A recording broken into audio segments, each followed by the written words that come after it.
what are the key criteria you think about in terms of vetting a service provider? Let's focus in on the smaller innovators that are trying to partner with platform like a Bon Secours. We have this institutional fortitude to, as I always say, eat our own dog food, where we have the ability, and this is where what ultimately led to the creation of Accrete Health Partners. So Accrete Health Partners is where Bon Secours combines and compounds its ability to invest in external innovations, bring them in-house very quickly as a client that is working side by side to make sure that that solution actually solves needs like ours, and doing so in a way that going, well, we're not just going to customize it so it can only be used by us. We're going to help co-develop it so that it solves our problems and the problems that we know many others will have, so it can ultimately scale across other health systems as well. Welcome to the Analyzing Healthcare podcast, brought to you by Scale Community. Scale is a global healthcare-focused member network where healthcare leaders come to connect, learn, share ideas, and shape what's next in our evolving healthcare landscape. To take advantage of all that Scale Community has to offer, from expansive content to virtual and in-person events to interactive peer networking opportunities and more, check out Scale Community at www.scale-community.com. Membership options range from free to paid, so if you enjoyed today's discussion, please take a moment to sign up for your preferred membership level.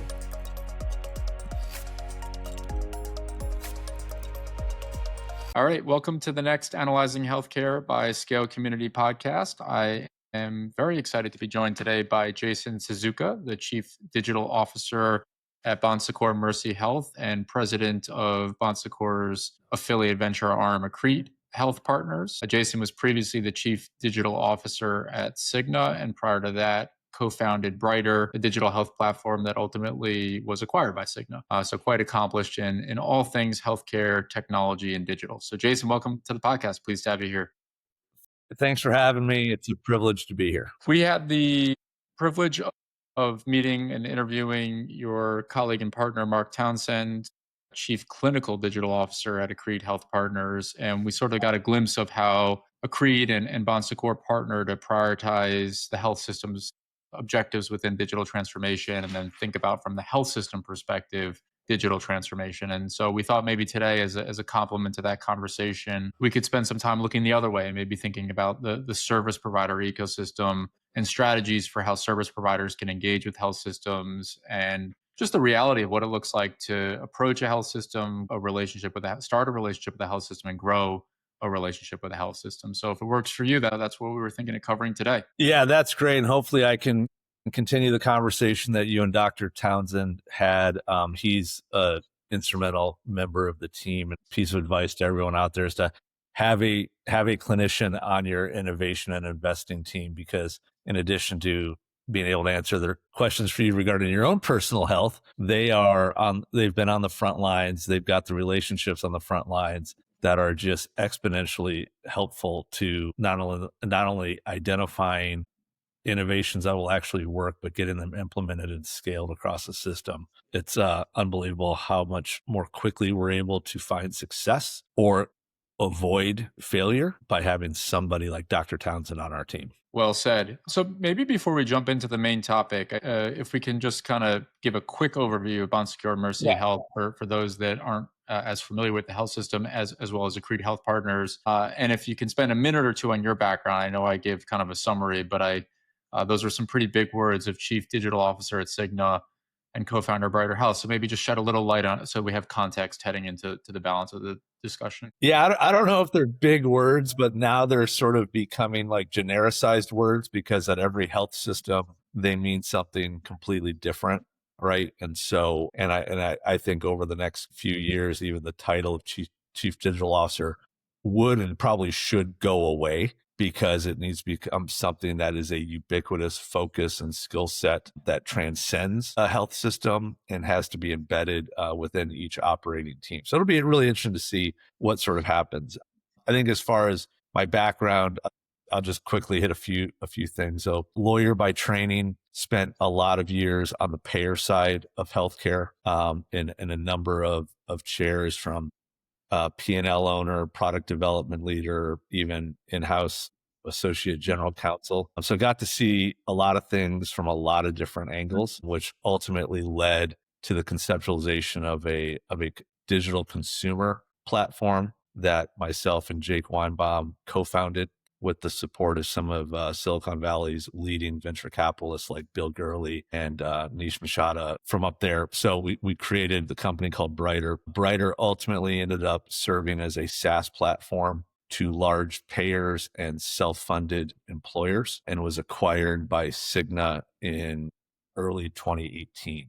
As a result of that acquisition, I served as Cigna's chief digital officer until mid 2021. At that point, I really wanted to get on the care delivery side. And so I was fortunate enough to be introduced to Bon Secours Mercy and its CEO, John Starcher, who was looking to use digital as one of its pathways to diversifying its revenue streams so that it could ultimately, obviously, diversify revenue that to use to ultimately fund its mission of care delivery in some of its markets that it helps serve the underserved, poor, and dying underneath Catholic healthcare. A little bit of rambling, certainly not a clear path that I would recommend for everyone, but one that I consider myself very fortunate to have stumbled around through. Also, yeah, bring a lot of good perspective and holistic perspective from the service provider side, from the payer community, and now from the health system community. So I certainly appreciate that. So my first question is just looking at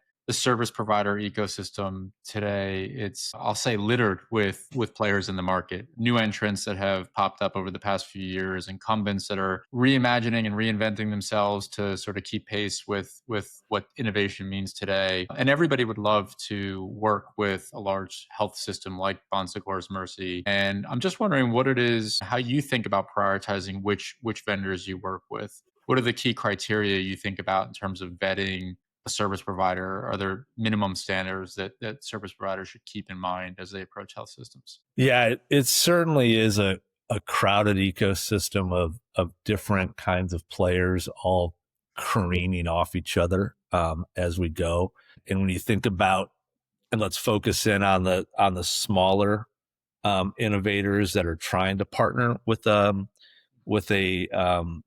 system or a platform like a Bon Secours. And so Bon Secours, I understand, is 13 to 14 billion in annual revenues, 7 states, mostly through the Midwest and East Coast, and then the largest private health system in Ireland, which is a phenomenal place to apply your wares. But I think what makes us most helpful to external innovators is we have this institutional fortitude to, as I always say, eat our own dog food, where we have the ability, and this is where what ultimately led to the creation of Accrete Health Partners. So Accrete Health Partners is where Bon Secours combines and compounds its ability to invest in external innovations, bring them in-house very quickly as a client that is working side by side to make sure that that solution actually solves needs like ours,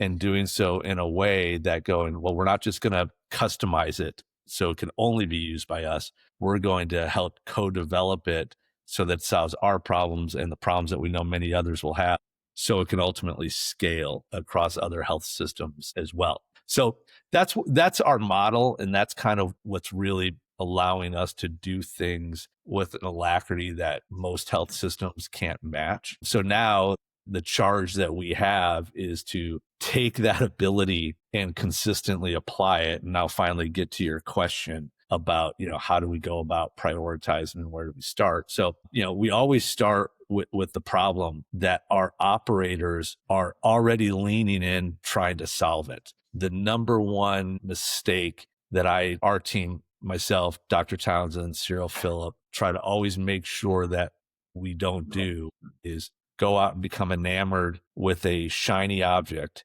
that in and of itself is probably a great solution, right? And a lot of health systems have a need for it. But there is a gigantic gulf, which also ultimately becomes a chasm between what a health system needs and what a health system will demand. And demand is not only will somebody pay for it, but they'll implement it, they'll curate it, and then they'll ultimately evangelize it. And if you don't have that, you could have the greatest solution since fire. It's not going anywhere at a health system that every day is fighting its own fires that they're trying to solve. So in a long-winded way, I'll bring it around is we always start with we start with the problem that our partners, operating teams across health system have on their desk right there. We need to solve this. Accrete Health Partners then goes out and sources external solutions for those problems, brings them in,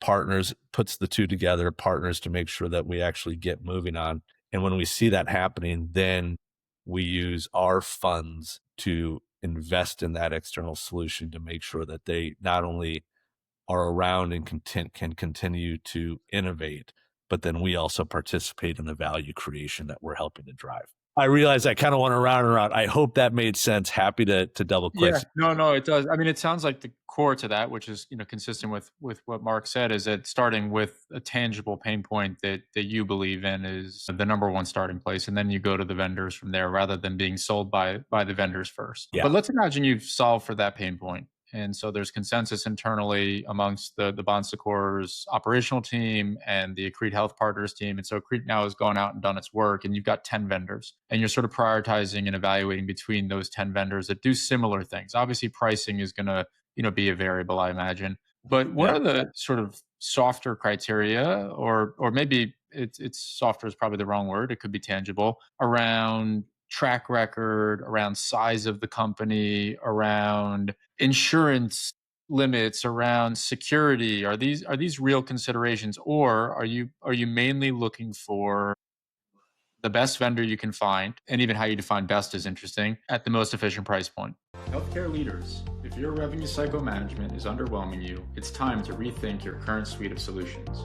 Scale Healthcare's AI-powered RCM solutions are purpose-built to protect and accelerate revenue across the entire lifecycle. Denial Shield is an AI solution that proactively prevents and automates the resolution of denials, stopping revenue leakage before claims are even submitted. Front Desk Shield supports preclinical, administrative, and front-end RCM functions, incorporating eligibility, prior authorization agents to eliminate friction early in the patient journey. Revenue Shield maximizes revenue by automating coding, charge capture, and revenue integrity functions, ensuring accurate and complete reimbursement. Together, the Shield suite helps organizations reduce operating costs, capture missed revenue, accelerate cash flow, and increase productivity without ripping and replacing existing systems. If you're ready for immediate ROI and measurable impact, visit scale-healthcare.com and see how the Shield suite is redefining AI-powered RCM. Yeah, that's a great question. And so there's sort of like, there's very objective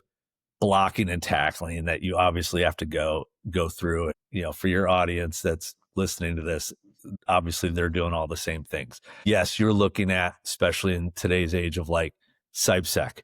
Yeah, you've got to make sure that they're not going to create a risk to you that would be unforeseen and not solvable with some preventive measures.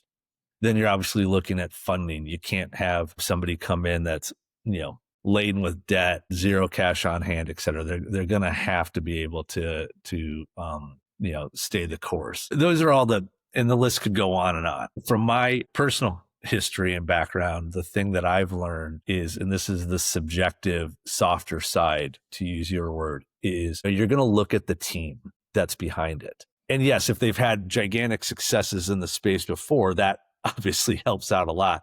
But we look at more subtle sort of combinations of attributes. And not to make it too much about sports, but I always look at the sports mentality makeup. If I was going to take a team that we're thinking about investing in and figure out where they would be most relevant in a sports analogy, I always look at I want a good combination of individual athletes and then team oriented athletes. right? So, for example, the reason the startup that I co-founded ended up having a successful exit was my co-founder and I were the yin and yang to each other from that point, right? Where he was a world-class individual athlete that just never said die to any challenge, and everything was a mountain that he was going to go climb.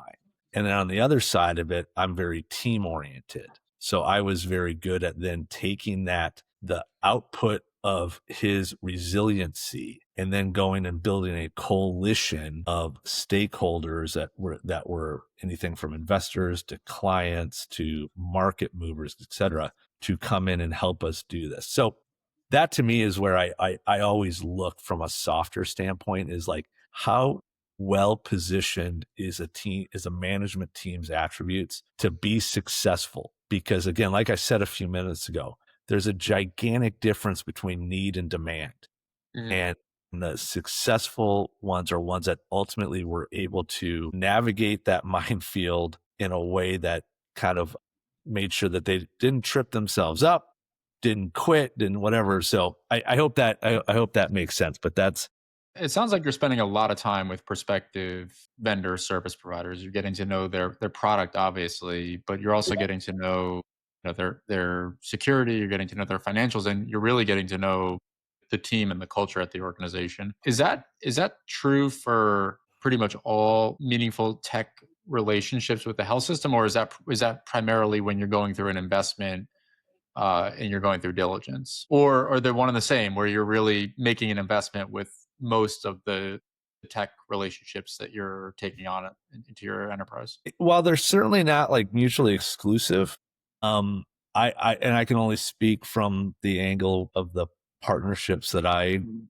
my team help oversee. Is we certainly want to be at the table with our partners as much as possible. So yes, from an Accrete perspective, when we are investing in a company, we're on their cap table. We'll often either have a board seat or an observer rights. But we ultimately always look to have a project in flight with them that has us working with the actual operators of those companies Mm. and helping them develop their services in a way that we know are going to work. Yeah. So we have to intimately know these businesses. Otherwise, that's oftentimes when we see, especially for, you know, a system like Bon Secours. I mean, we're 60,000 plus associates, every kind of relationship you can imagine. If you are not, if your deal team is not intimately familiar with what's happening at a third party partner, so many things can unnecessarily go wrong. So again, sorry, all these long-winded No, that's answers to questions, but you have to, I mean, and you tell me, I mean, you talk to a lot of folks like me. Are we an anomaly in that sense, or do you see a sort of a through line of, yeah, that's what drives success? No, I think it is, although I think a lot of groups get stuck perhaps where these different priorities and objectives compete with each other. So, for example, we want to be innovative, but we also want to, work with companies that have only been established and meet certain size and track record criteria. And so, okay, but I've then excluded a large portion of the market that is innovative and newer to the landscape, Yeah. or we only work with groups that we know really well and that we've invested in, but we want to have a starting point where we can build trust in a relationship. And so it sounds like one piece that you've introduced that I think is somewhat unique is, you oftentimes, it sounds like, get started on some service relationship to get to know the team. Maybe it's a small contained pilot before and simultaneous with the investment discussions. We've seen a lot of examples where frankly, there's an idea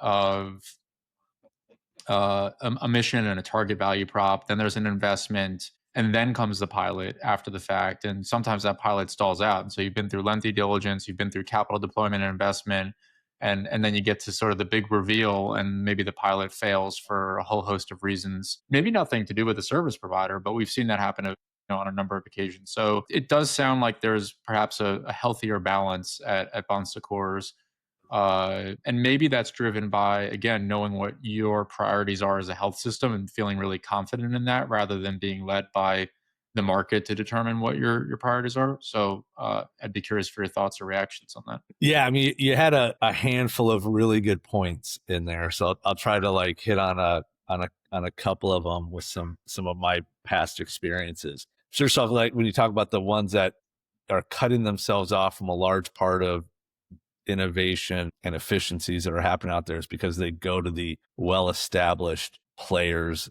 that are already, have concentrated client bases, et cetera. Yeah. I mean, I've certainly seen that before. But we would always kind of refer back to, like, remember in like the 90s, not that you're old enough to remember what the early mid 90s were like for companies, but there was a saying of like, nobody gets fired for hiring IBM, right? Right. Like, hey, no one's going to ever second guess why we want with that. So there's certainly still that mentality exists out there, right? Of like, we're only going with the well-known players and we will take their very slow work and development here because it's safe and I'm not going to get fired for making that decision. The other problem is, which is hard to admit, but nobody at these health systems that are doing things where they would actually otherwise go and work with external parties. Nobody's sitting around twiddling their thumbs going, you know what, I've got all this extra time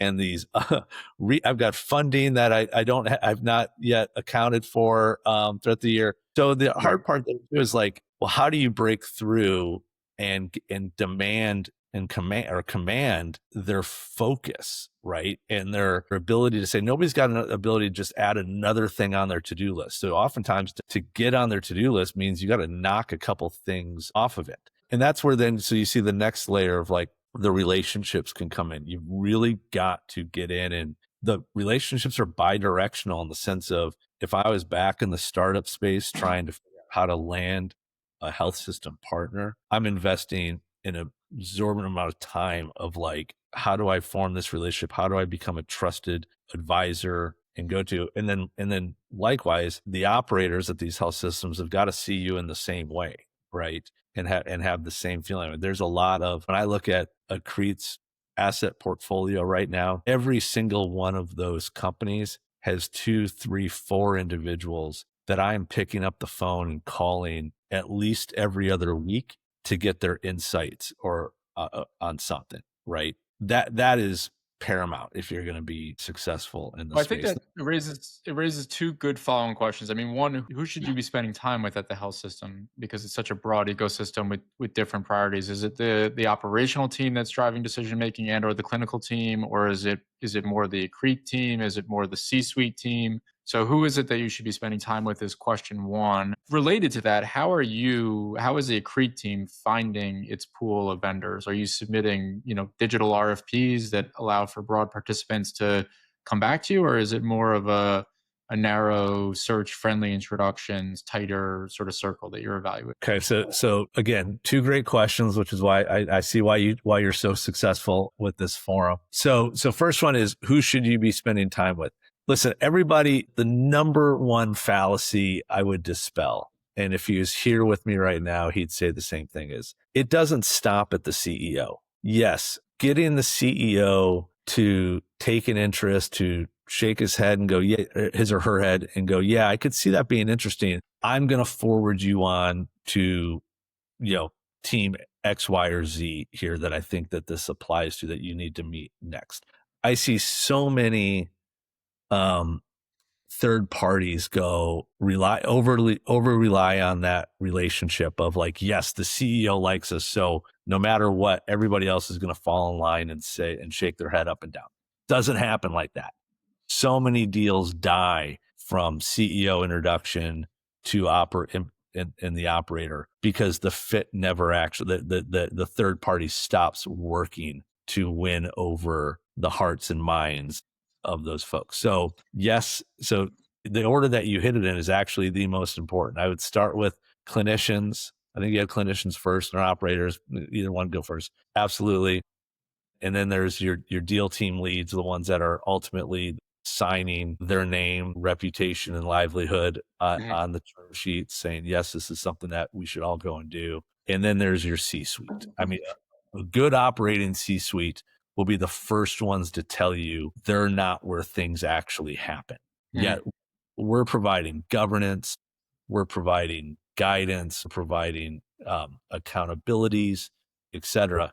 But we're not the ones that are actually looking at something and going and understanding all of its opportunities or pitfalls. So hope that solved the first question. It And then does. yeah. And then if you wanted to bring, and then remind me again, what was the second question? The second one was how do you get in the RFP? Is it a Oh, broad open to the yeah, that's a great public? question. So now again, might be a bit of an anomaly. We don't do digital RFPs. All of our sourcing is done through a number of relationship channels. So one is we have a great team between, Dr. Townsend, Cyril Phillip, that are out pounding the pavement every week, finding interesting opportunities, getting introductions, et cetera. We obviously get a lot of inbound. Piece of advice is unilateral inbound or blind inbounds via LinkedIn and stuff alone. Don't do it, right? Because we're getting Makes hundreds of sense. them Yeah. a week. You've really got to go and I would say, inbounds, blind inbounds, just don't stop there. You got to go find that relationship. Any relationship will do in the system. More often than not, it's introductions. If it's a relationship, it's an introduction that we get made from one of our peers inside the health system already, where they ask us to spend some time or go validate an opportunity. The other one that's really powerful is the investing community on some levels very connected. So in addition to doing direct investments in startups, we invest in other funds as well. So perfect example is Sante Ventures, run by Doug French and Dr. Joe Cunningham, formerly from Accenture. So they've had a very successful, I think they're in their 5th fund right now.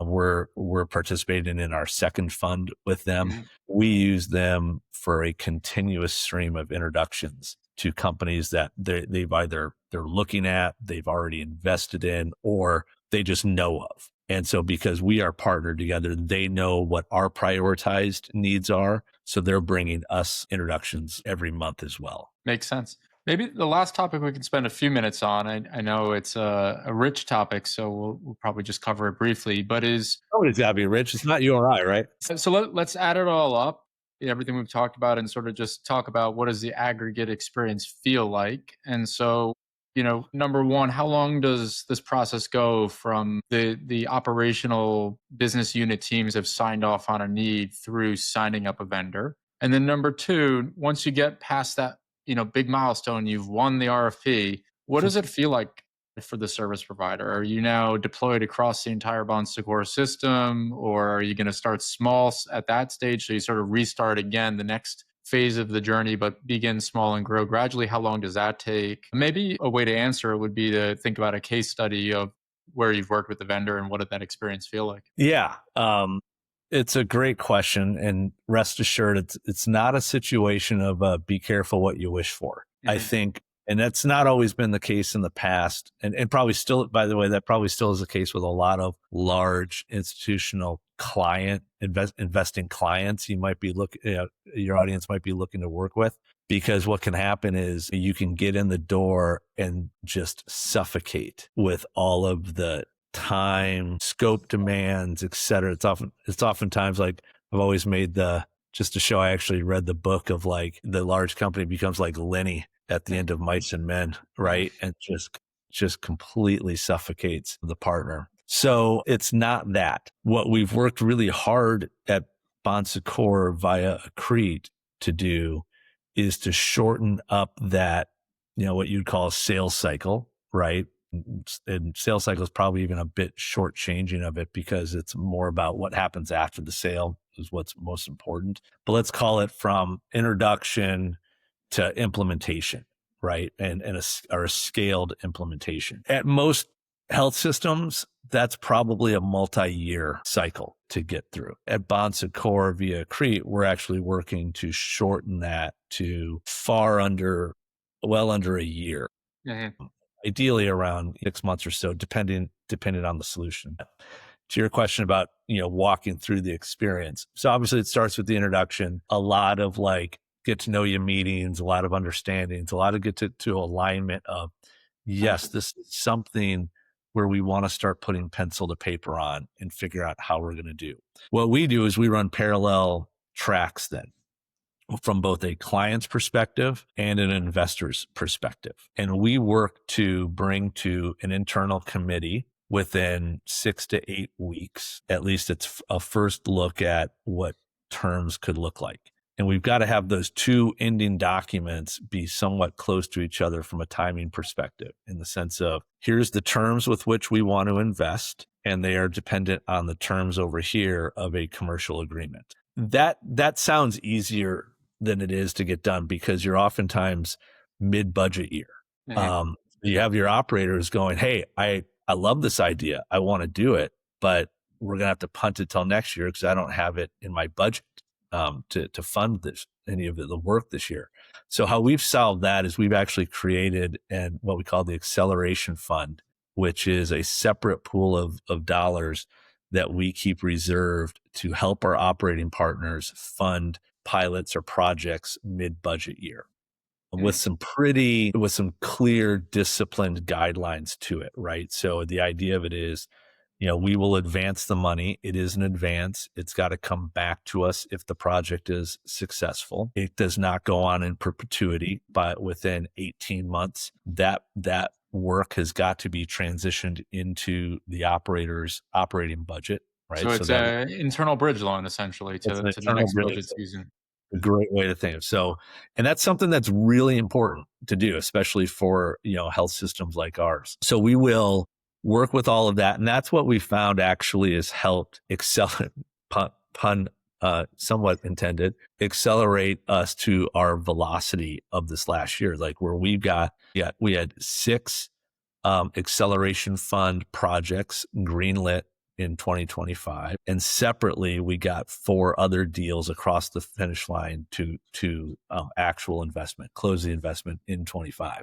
And we did that with a team of 3, right? Wow. But it's not a team of 3 working on it. While most other systems have deal teams, 10, 11 people and doing 1 or 2 deals a year, it was our partnership in a co-sponsoring operating model with our peers across the health system that actually allowed that to have that much velocity. So long story short is we get there assuming we are able to get both of those documents to a point where everybody turns their key at once to green light. We then move into the implementation. More often than not, what we will do is the commercial agreement will allow for enterprise scale. We'll have all those terms worked out. We'll start them within a few markets for very short periods of time in order just to kind of hit those milestone metrics that then automatically trigger scaling across the entire health systems. You saw how, obviously things like Ensemble and Nordic and our gigantic success stories where that work. We've seen Brado Health, which is a conversational AI engagement platform that we're working with, didn't start within a market per se, but started both a market as well as a use case. So started with it was a platform for prospective caregivers with pre-dementia family members, Mhm. right?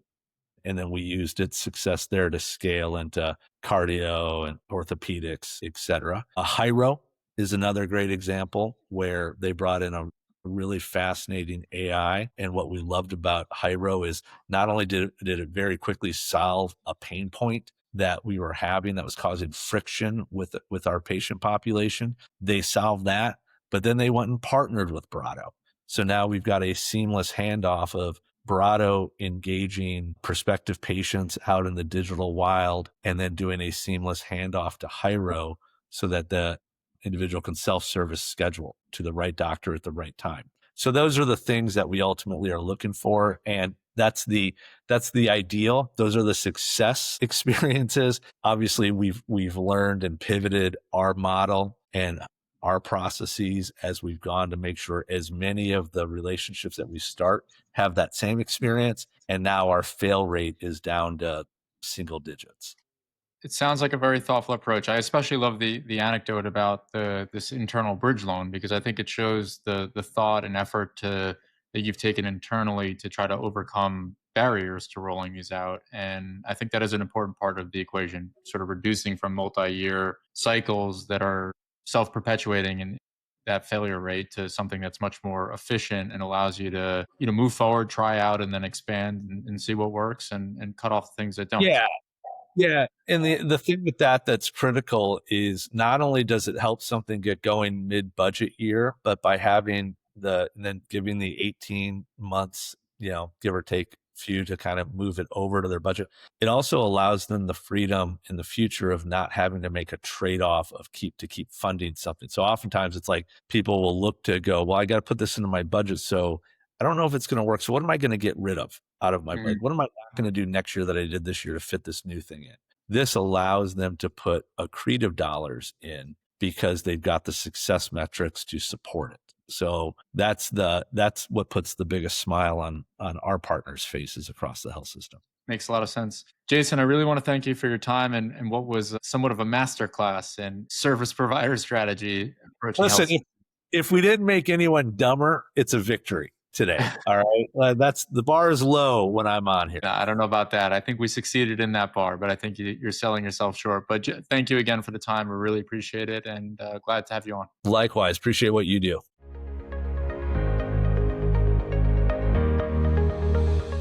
Thank you for joining us on Analyzing Healthcare. Stay informed and stay inspired. Don't forget to subscribe and visit scale-community.com to become a Scale Community member.